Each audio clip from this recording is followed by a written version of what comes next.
Hello friends, welcome to Civil Diaries, and this is my second video to the series Free Body Diagram. So if you haven't watched the first part of this series already, I strongly recommend you to go through it, and link is in the description. So in today's lecture, we will be discussing some important examples related to drawing free body diagram.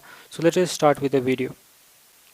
The example over here is that of two rollers of same diameter supported by an inclined plane and a vertical wall. So we can see that there are two rollers, that is P and Q, that rest on an inclined plane and a vertical wall.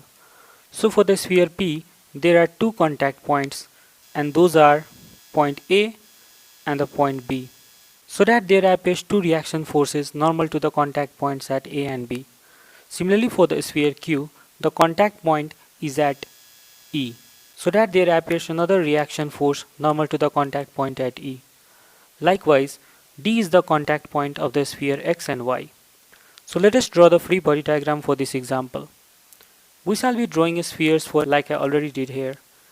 Here, theta is the inclination of inclined plane with horizontal. So we will be drawing the reaction force Ra normal to the contact point at A. So let us do that. Similarly, we will be drawing the reaction force Rb normal to the contact point at B. Finally, we will be representing the weight component for a sphere P in vertically downward direction acting through the centroid of the sphere, that is C1. Similarly, for the sphere Q, we will be representing the weight of the sphere in vertically downward direction, and that should act through the centroid of the sphere, that is C2. So let us do that. Likewise, the reaction force Re shall be drawn, and that is normal to the contact point at E. And both these angles should be theta here, where theta is the angle of inclined plane. Here Rd is the reaction force at contact point D, which is equal in magnitude but opposite in direction. The next example is of the two rollers of unequal diameter that are supported by an inclined plane and a vertical wall. So the rollers are of unequal diameter for this particular example, unlike the other examples where the spheres were of equal diameters. So there will be a slight change to the previous case, as the line C1 C2 will make an angle beta to the inclined plane. So let us draw the free body diagram for this example. Firstly, we shall draw the spheres as I already did here. Then at the contact point A, Ra should appear, that is the reaction force at the contact point A. So let us do that. The weight of the roller should act in vertically downward direction for both the spheres through the centroid C1 and C2. So let us do that. At contact points B and E, the reaction forces Rb and Re should appear normal to the contact points at B and E respectively.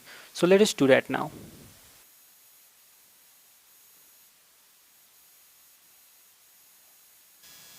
Here Rd is the reaction force at contact point D, which is again equal in magnitude but opposite in direction because the sphere remains in equilibrium. The only difference over here is that the line C1 C2 will make an angle beta with the inclined plane, so that this angle is beta, where beta is given by sine beta is equals to R2 minus R1 divided by R2 plus R1, where R1 and R2 are the radius of a small sphere and the big spheres respectively. Similarly, W1 and W2 will make an angle theta with the Rb and Re respectively, so that this angle and this angle are both theta. The next example over here is that of a sphere which is of 500 kilonewton, and through a rope and a pulley the weight Wa hangs, which is of 200 kilonewton, and another weight Wb, which is of 100 kilonewton, hangs on the other side. So if we are to draw the free body diagram for this figure, we will draw the sphere as I already did here. Now the weight of the sphere, that is 500 kilonewton, should be shown in vertically downward direction acting through the centroid. So let us do that. Then the reaction force at contact point of the spheres needs to be shown in the upward direction. Here the reaction force is normal to the contact point. As there is no friction between the rope and pulley, so the tension on this side will be equal to the tension on the rope on this side. So that we can show that the tension in the rope is equal to the weight WA, that is the 200 kilonewton. So we shall represent it like this. Similarly for the other side too, as there is no friction between the rope and the pulley, so the tension on this side is equal to the tension on this side. So that the tension in the rope shall be equal to the weight WB, that is 100 kilonewton. So we shall represent it like this. If only there were friction between the rope and the pulley, then we couldn't have done it this way, as it would depend upon the coefficient of friction, that is mu. Now we can resolve the tension over this side in horizontal and vertical direction in this way, and the angle over here is 30 degree.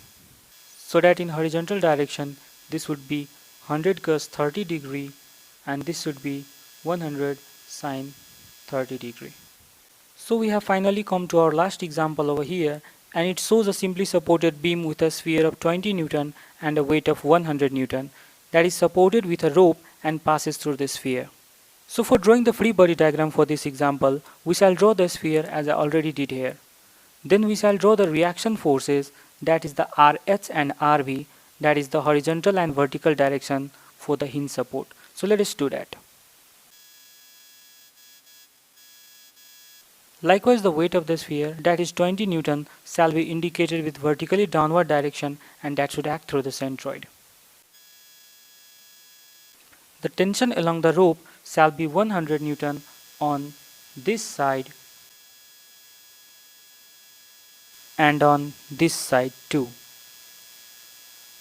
That is, T should be equals to 100 Newton. Similarly, if we are to draw the free body diagram for the weight, that is 100 Newton only, then the weight shall be represented in vertically downward direction.